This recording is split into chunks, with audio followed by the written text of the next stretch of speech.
Hey guys, it's Roderick. I'm here with Original X-Men #1.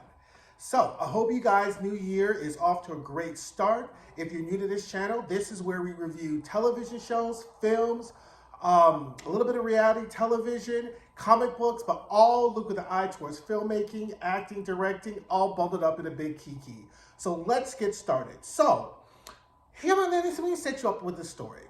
I'm here in life praying things, please, please, please, please, please. Amongst the things I'm praying for, I said, can we please have an original X-Men comic book story?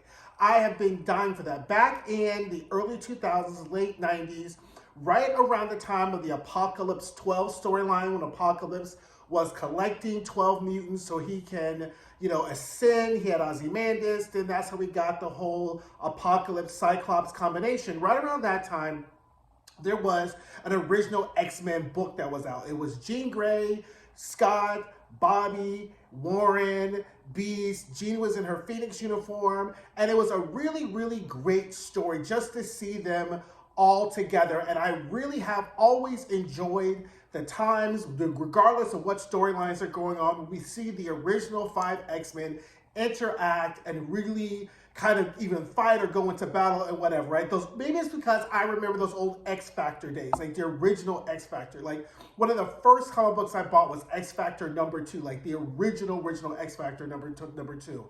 And I just always liked that team. And as the years have gone on, I really think you can really mine really great stories with these 5. They've been friends, they've been together since they were like pre-teens, right? So now they're adults. And so I've always wanted an original X-Men book. So when we had the whole storyline where Hank went into the future and brought the 5 back, I was like, okay, fine, that was okay. Then we had the extermination storyline or whatever. Check out my videos. I talk about the extermination storyline in one of those videos. So then the extermination storylines, they all leave. Actually, I'm going to have to talk about the extermination storyline to set up the story for what happens in this book.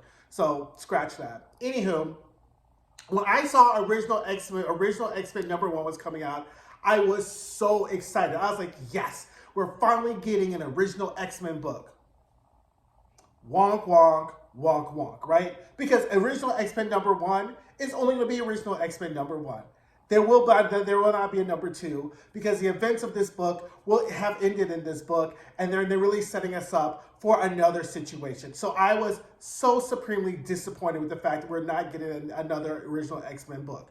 Moreover, I was supremely disappointed with the fact that they really just kind of sucked us in with the original 5 X-Men just to set up another Wolverine-centric storyline or whatever. And I was just like, are you kidding me? Like, and if you see my X-Force 47 video, I'm going to go into this a lot more about how whenever Marvel feels like sales are waning or whatever, they really much use Wolverine as their comic book Viagra to really stiffen up sales because a lot of people really like Wolverine, and I do not dislike Wolverine, but the fact is that they really just tried to okey doke us with this original 5 X-Men, the original X-Men #1 storyline, just to lead us into a Wolverine-centric comic book.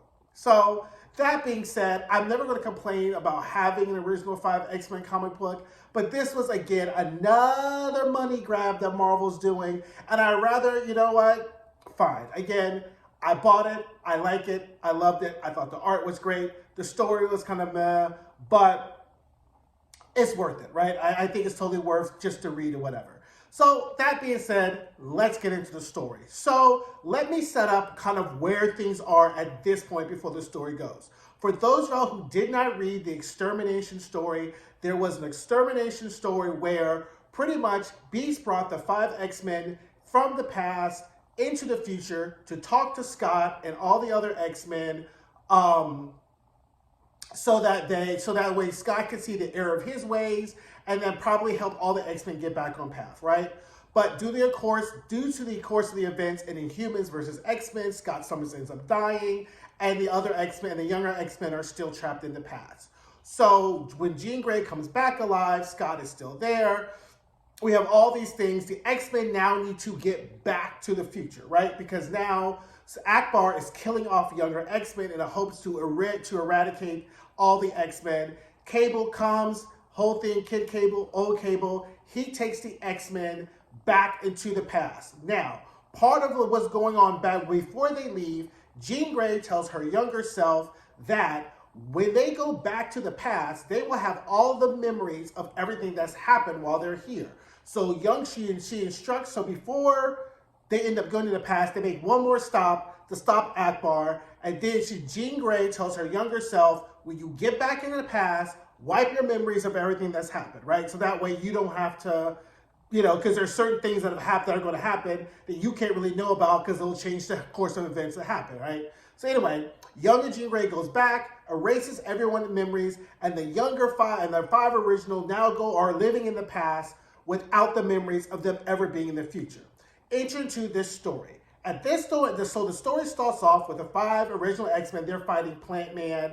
Everything's great, kind of like the old throwback or whatever. And as they're fighting Plant Man, they are sucked out of the fight into some place outside of time and space. And it's an older version of Jean Grey, dressed in her purple Phoenix outfit, and she's saying she needs her help. They're like, who are you? You look like an older version of Jean. Jean's like, oh my God, you're so ancient.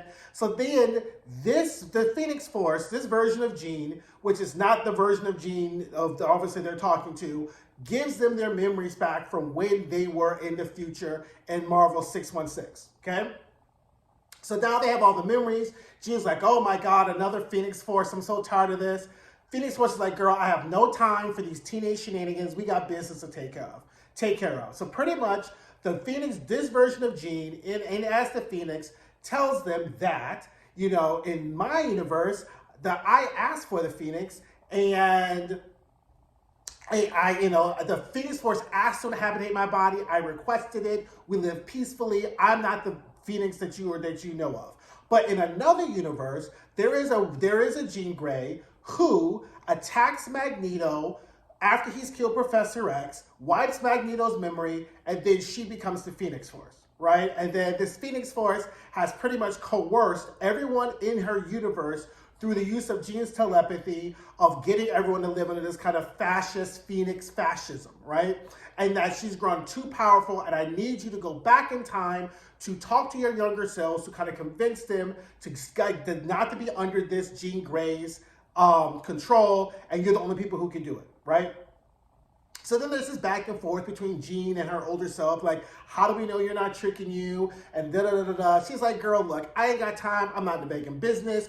Are you going to do it? Are you not going to do it, right? Because I could just pick another five of you and do whatever, right? So anyway, all five of them agree, and then they go to Marvel Universe 696. So so in this universe, in Marvel 696, this is where Jean Grey has become the Phoenix, and she has all the X-Men kind of working on her under her. They've coerced everyone, including Iron Man and everyone who kind of tries to oppose them. She's destroyed Ultron. She's destroyed Thanos. And she's kind of living under this Phoenix fascism type of thing, right? So the plan is that they need to go and try to convince one of the X-Men that they're from the future or from the past, and that they know what happens in the future, and try to convince them not to be under this Jean Grey / Phoenix's control. So they decide the weakest link of the group is going to be Bobby, because Bobby, with his current memories, knows he's gay, and therefore knows that he's the only person in the group that's never had a high-key crush on Jean. So they're like, fine, whatever. So then they all go after to try to talk to Bobby. Of course, he gets freaked out. Angel shows up. He's talking to him. Then the real Angel shows up. Then there's this fight. Then Jean and Scott come. He's about to freeze them and kill them. And Jean's like, look, if you could just freeze us like this and just kill us dead ass, knowing that we look exactly how you used to look when you were younger, then we could just die here, because there ain't nothing else I can say to you, right? So then Bobby stops. They talk to him. They realize what's going on. Warren shows up. It was like, you moving too fast. How do we know what's going on? They're like, look, I think that it's that she has coerced you all into really following her, and you're not doing this out your free will. So she's like, well, I can read your mind to find out. They're like, we don't want you reading your mind. And Warren's like, go ahead and do it, right? So Jean reads her mind. I was like, ooh, I'm so sorry. She's been tampering with your mind. Oh God, whatever. So then they all go to Scott's house, right? Where I guess Scott and Jean are living together or whatever. So they go to Scott's house. They tell Scott. Scott's like, ooh, I don't know. And then all of a sudden, this universe's Jean Grey Phoenix shows up, rips their ceiling off, and then all of a sudden she's like, okay, Scott killed him. Scott shoots the Phoenix or whatever, and he's like, I knew you weren't the Jean I fell in love with. So they're all getting ready to fight Jean, and then here's the gimme gotcha. It's not really Jean the Phoenix that they're fighting. It is really a Phoenix Onslaught combination, right? And what Onslaught, so basically, if you don't recall, Onslaught is the combination of negative emotions between Professor Xavier and Magneto back when Professor Xavier shuts down Magneto's mind.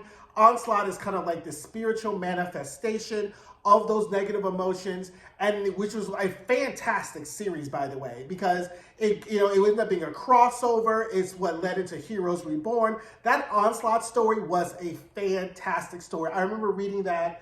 I was in college, so that would have been like 1995-ish or so, and then like the 90s when that story came out. And I loved that story. That was just a great story. It had a lot of tie-ins with Bishop coming from the future, trying to figure out who the traitor was.